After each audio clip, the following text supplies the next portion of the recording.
Ever since EA Sports acquired the license to produce video games based on the world's largest MMA promotion in 2012, we've seen some significant leaps forward, hampered by some notable steps back in terms of the UFC games overall. The most recent of these releases, UFC 3, was undoubtedly the best title in the franchise so far, but still elicited divisive reactions among MMA fans, and for good reason. The fact that the UFC and EA teamed up to create a game together in the first place came as a bit of a surprise to longtime MMA fans, who distinctly remember UFC President Dana White's feelings towards the company when they previously rejected the idea of making a game based on mixed martial arts. But time and a multi-million-dollar deal tends to heal all wounds. So with a new EA UFC game likely to be out this year based on their current 24-month release cycle, I'm Gareth from WhatCulture Combat, and here are 10 things that we want to see in UFC 4. Number 10. More MMA organizations. Throughout its tenure as an MMA juggernaut, the UFC has established a near monopoly on the mixed martial arts fight business in North America. By purchasing Strikeforce, World Extreme Cage Fighting, World Fighting Alliance, and of course Pride Fighting Championships,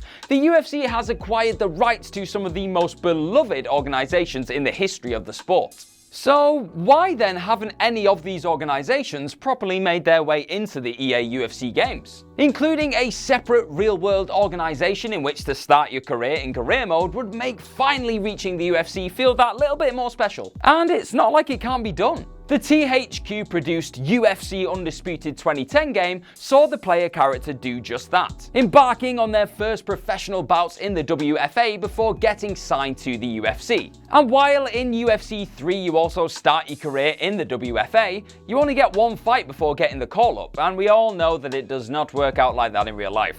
Number 9. Features implemented from the THQ UFC games. As you can probably guess from the last entry, many people believe that the zenith of the UFC video game series came in 2012 with THQ's UFC Undisputed 3. Although clearly inferior to EA games in some respects, a lot of what EA has improved in the series boils down to the EA games coming out on superior hardware compared to the THQ games, that were released exclusively on the 7th generation of consoles. The truth is that despite their age, the THQ games are in many respects just more fun to play. The arcadey feeling to the striking is not to everyone's taste, but it does make the game far more accessible. But where the THQ games really shined was in the details. Realistic referee stoppages, extended post-fight cutscenes, and ground and pound defense reminiscent of Nick Diaz in his classic fight with Paul Daly all made this game an instant classic. So take some of that past success and then gloss it up for the next generation, and there you have it, EA.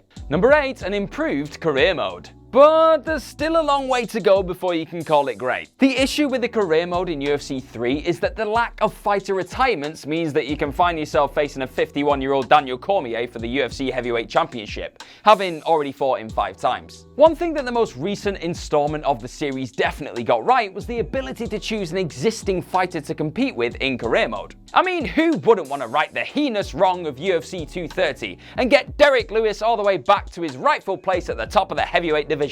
Man, I love Derek Lewis. But if EA really wants to make career mode a feature that has fans utterly enthralled in the action in UFC 4, they should take inspiration for the mode from the stellar storytelling and legendary action from their own Fight Night boxing games. Number 7. An overhaul of the grappling system. One of the things UFC 3 really got close to perfect was the striking mechanics. I mean, sure, it can take a while to get used to the nuances of blocking and evading to land the perfect counterpunch or multi-limb combination. But once you're there, it feels phenomenal. Not so much in real life, because look at my face. Unfortunately, the same can certainly not be said for the in-game grappling system. Grappling is a huge part of MMA. So why is it that every mixed martial arts video game has failed to replicate a great wrestling exchange or a submission-ridden scramble? The answer is that due to the incredibly complex nature of grappling exchanges, no MMA game to this point has been able to accurately replicate them on screen. That doesn't mean that they can't try though, so get on it, EA. Number 6. Regular roster updates. The UFC roster is currently sitting at over 500 active fighters, and with expansions into Asia planned for the coming year, that number doesn't look like decreasing anytime soon. One of the things lacking in the EA games thus far has been the updates to the active roster. While the most recent installment of the series saw the largest roster ever compiled for an MMA video game, many notable fighters were still absent. Take for example heavyweight contender Jairzinho Rozenstruik. Rozenstruik hadn't even been signed by the UFC when the game was released, so it's understandable that he wasn't in the initial roster. However, despite Rozenstruik's accomplishments, he is yet to be added to the roster either through an update or DLC. But perhaps the most glaring example of this came with the omission of Ben Askren. Again, it makes sense as Askren wasn't signed with the company when the game was released. But to not later add one of the most polarizing figures in recent memory, even as a DLC, was a huge miss on EA's half. Who wouldn't want to attempt to recreate Jorge Masvidal's record-breaking knockout over Askren? Number 5, a revamped Ultimate Team. Much like the football version, EA UFC Ultimate Team has come under fire from large sections of the fanbase, who say that it's too focused on profits and monetization, leaving a huge skill barrier that prospective players must pay to catch up with should they want to be competitive. Unlike FIFA's Ultimate Team, the UFC games have unlockable moves as well as athletes, meaning that it's not uncommon to find your character with only one decent kick, and being left with no choice but to spam it at any opportunity to find success in online bouts. The fan-led backlash against EA's shady online practices brought about positive changes to the monetization of Battlefront 2. So we can only hope that the company will once again listen to the game's community and implement positive changes for the series going forward. Number 4, a no-holds-barred mode. In recent years, the UFC has quietly distanced itself from the more spectacle-than-sport action that was common in bouts during the 1990s. Back in the day, when the organization was run by Semaphore Entertainment Group,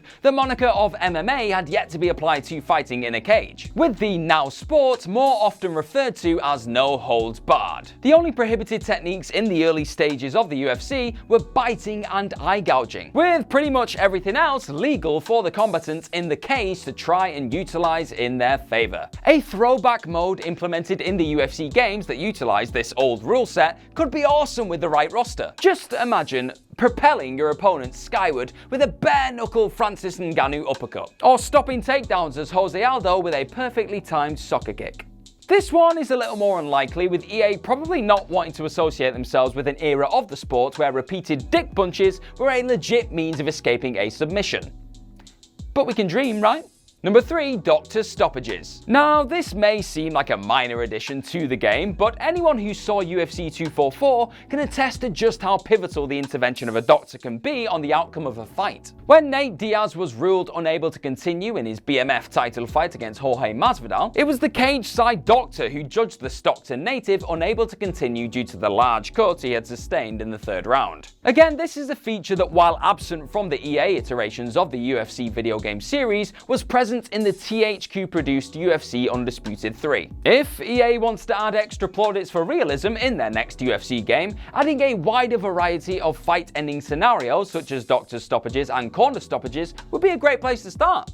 Number 2, more legacy fighters. One of the best aspects of sports games in general is the ability to pit athletes from different eras against each other, creating hypothetical dream matchups that fans would never have got to see otherwise. This was implemented successfully in the last 2 EA iterations of the UFC game franchise, with some legendary fighters, but not nearly enough to fill most fans' hypothetical supercards. One particular aspect borrowed from WWE games that could be successfully implemented into the EA UFC series is classic versions of active fighters. The possibilities are practically endless, and while ideally most legends would come bundled with the basic game, I don't think many people would be against buying their favorite fighters for a small price as DLC. Number 1, fixes to the game's commentary. Joe Rogan's disdain for recording his commentary audio to be used in-game is pretty much common knowledge at this point. With UFC 3, it was announced that Rogan would no longer be recording new lines of dialogue for the games, and that developers would instead comb through old UFC broadcasts to find potential soundbites to include in future games. This actually isn't the main issue that UFC 3 suffered with in terms of commentary. Rather, it was the number of bugs that are present in the commentary throughout gameplay. It's not uncommon for your fighter to be praised for landing a picture-perfect left hook,